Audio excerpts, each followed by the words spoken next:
लड़कों के लिए बहुत मुश्किल है सरवाइव करना इस दुनिया में, क्योंकि दूसरे एग्जाम्स के थ्रू आपको जॉब जल्दी मिल जाएगी। तो पेरेंट्स से पूछना है कि उन्हें ये नहीं समझ में आता हमारे घर में जो लोग रिश्तेदारों के रूप में आ रहे हैं वो क्या।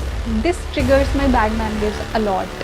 जिन लोगों से पूछा जो कि अभी यहाँ पे करंटली साइंटिफिक असिस्टेंट या फिर साइंटिफिक ऑफिसर या टेक्निक।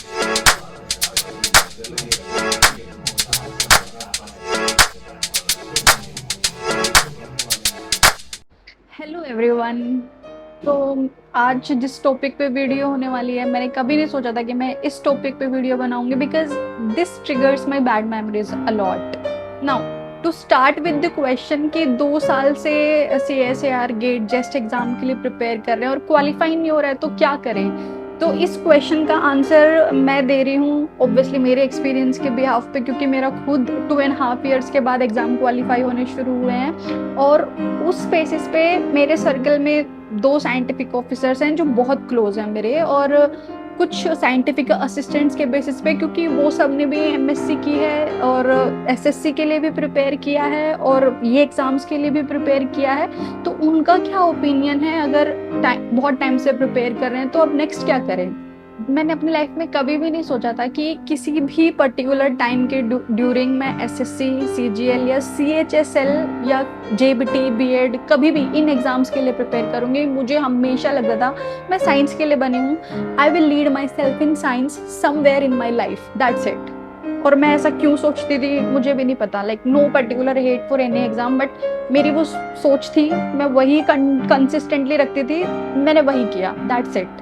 और मैं पढ़ाई में ठीक ठाक भी थी, मतलब अच्छा खासा स्कोर हो जाता था, 85% है वो मेरे से हमेशा से हो जाता था। स्कूल में, कॉलेजेस में, यूनिवर्सिटीज़ में, कहीं भी मैंने इंटर्नशिप भी की, JNU, जामिया, ये सब हो जाता था। और बस दिमाग में था कि मैं कुछ साइंस में ही करूँगी। Alright, so when I first started preparing for the CSIR NET, GATE और JEST और any physics exam, मुझे बहुत enthusiasm था कि yes I can do it, मैं तो टॉपर रैंकर्स में ही आऊंगी, मैं तो टॉप रैंकर ही बनूंगी, बहुत डिटरमाइंड थी। और ये पता ही नहीं था कि किस तरीके से अप्रोच करना होता है, क्योंकि यूनिवर्सिटीज, कॉलेजेस में सब्जेक्टिव एग्जाम्स होते हैं, you read theory, you formulate और कैसे भी करके कोई न्यूमेरिकल भी है तो सोल्व कर लो। लेकिन कॉम्पिटिटिव एग्जाम्स के लिए कितने प्रिसाइज होना पड़ता है, एक पर्टिकुलर आंसर पे ही आना पड़ता है, नियर बाय भी नहीं चलेगा। तो वो थोड़ी सी मुझे प्रॉब्लम हुई। फिर फर्स्ट अटेम्प्ट में क्वालिफाई नहीं हुआ, सेकेंड अटेम्प्ट में क्वालिफाई नहीं हुआ, और एक्साइटमेंट डाउन डाउन और डाउन ही होती गई। और जब पहली बार में ये देखा ना रिजल्ट, मेरे से 25 मार्क्स आए थे CSIR नेट में जब मैंने पहली बार अटेम्प्ट किया था, और मुझे इतना शौक लगा था, व्हाट, ये कैसे हो सकता है, इतने कम मार्क्स। मतलब बहुत दिल टूट गया था उस टाइम पे जब देखा कि ये कैसे हुआ, मैं तो एक ब्रिलियंट स्टूडेंट थी, लेकिन ये क्या हुआ। और फिर गेट हुआ, फिर जेस्ट हुआ, कुछ भी क्वालिफाई नहीं हुआ। उस टाइम पे सोचा कि कोचिंग बार दोबारा ले लेती हूँ, शायद मुझ में बहुत कमियां थी जो अभी मुझे और पूरी करनी है, और कोचिंग से मुझे अच्छे से मिल जाएगी गाइडेंस, और कोचिंग मुझे बहुत हेल्प करेगा।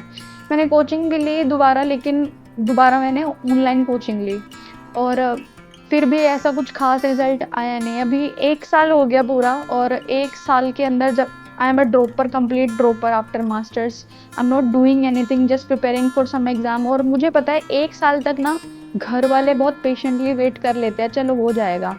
और जब उसके बाद भी नहीं होता तो अपने आप मेंटल प्रेशर ज़्यादा फील होने लगता है इन कंपैरेटिवली। पेरेंट्स चलो एक बार को फिर भी नहीं बोलते, लेकिन ये जो आसपास की सराउंडिंग है उसमें फ्रेंड्स बोल लो या कजन्स बोल लो या फिर कोई भी आस पड़ोस के लोग बोल लो, वो पूछते हैं तो कुछ जवाब देने को बनता नहीं है कि बस 1 साल से घर बैठे हैं। और वो एज आफ्टर 20 के बाद हिट होने लगती है, लाइक बर्थडेज अपने खराब लगने लगते हैं कि अरे 1 साल और चला गया, now what we will do. Now again memories are triggering when I am even shooting this video, क्योंकि वो टाइम मुझे नहीं पता कि दूसरे लोग उस टाइम पे मुझे कैसे देख रहे थे। मैं अपने आप को बहुत विक्टिमाइज करने लगी थी कि कोई मुझे नहीं समझ रहा, कोई ये नहीं देख रहा कि मेरी पर्टिकुलर सिचुएशन भी क्या है। और मेरी मदर ने एक बार मुझे बोला था कि तू पढ़ रही है, अपने लिए तो पढ़ रही है, हमारे लिए क्या कर रही है। तो that hit me so hard कि वो ऐसा सोच भी कैसे सकती हैं, अगर मैं पढ़ रही हूँ, मेरा कोई एग्ज़ाम क्वालिफाई होगा तो उनका भी तो नाम होगा ही ना, उनको भी तो अच्छा ही लगेगा। Instead of her supporting me, she is taunting me, and that's not it. जब कोई रिश्तेदार आते थे घर पे और मैं अपने कमरे में बस बंद रहती थी, क्योंकि सबसे मिलने जुलने का कोई पर्पस ही नहीं था। मिलो जुलो, सेकंड और थर्ड क्वेश्चन उनका यही होता था कि क्या हुआ एग्जाम का, कैसा चल रहा है। अब क्या बताएं उन्हें, सामने वाला क्यों समझेगा। एक इंसान, मैं बोलूंगी कि कोई भी जब सामने पूछ रहा है, वो पर्टिकुलर एक हाउस वाइफ है, बस हाउस वाइफ, उसको अपने बच्चे पढ़ाने पे ध्यान देना चाहिए, ना कि मेरी लाइफ में पूछना चाहिए मैं क्या कर रही हूँ क्या नहीं कर रही हूँ। इसलिए मैंने कंप्लीटली कट ऑफ कर दिया था, मैं किसी से भी बात नहीं करती थी। और वही क्वेश्चन का आंसर मैं नहीं दे सकती थी। अब उसमें जेंट्स भी आते थे, उसमें लेडीज भी आती थी, सेम एज ग्रुप के लोग भी आते थे, जिनको पता था कि